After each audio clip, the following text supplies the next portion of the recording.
thing up. Well, the first thing you're looking at is the waste audit.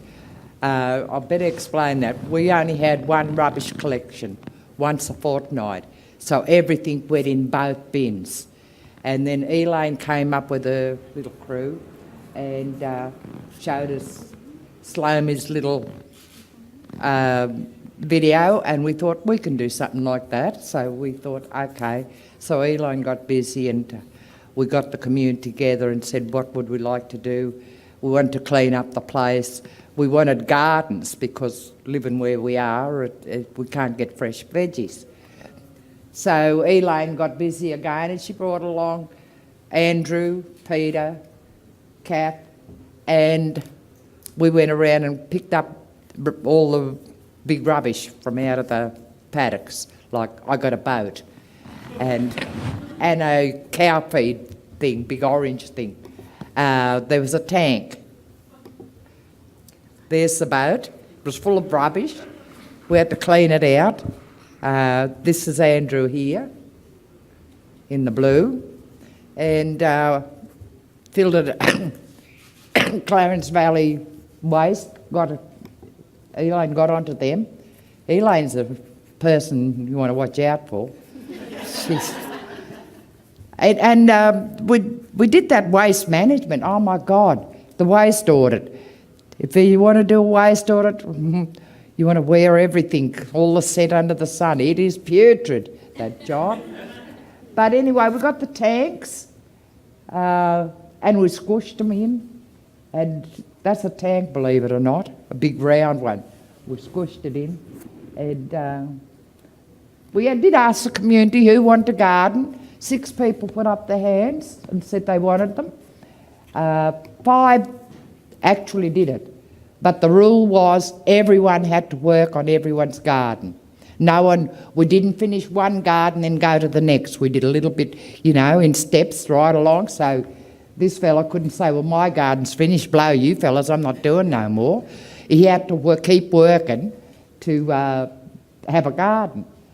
So they cut the tanks in halves, squished them and had them round and whatever. And as you can see, the whole community who've never had a garden in their life was in their boots and all. There's my little orange cow feed thing. The kids even joined in and they painted my boat and a few other things. They did the planting of the plants as well. Bit funny, but you don't discourage them by saying, don't do it that way, that's wrong. You encourage them. And Peter and Andrew put the shade cloths over and everything.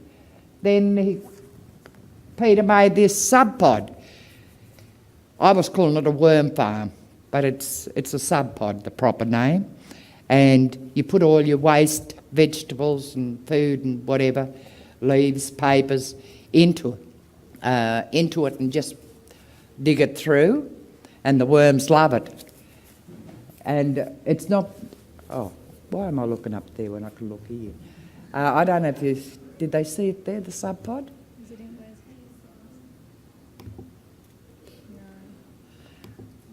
No, they didn't. Oh, go back. Anyway, you're going the wrong way. I am. So we got the gardens going, and then they wanted to get rid of the cars, which they did. But this was all in stage 1. As you've heard, there's stage 1, 2, 3. And getting rid of the cars was supposed to be stage 3.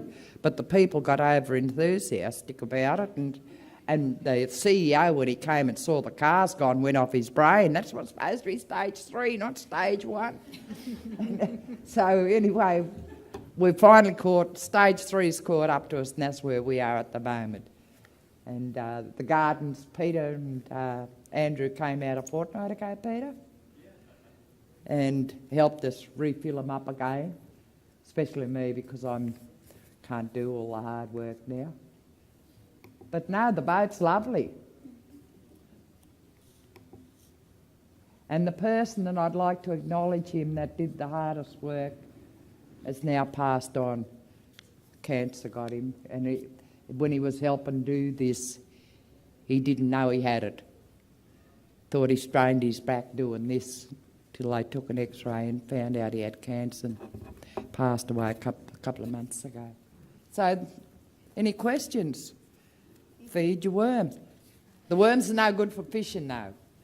And that's what we wanted in the first place.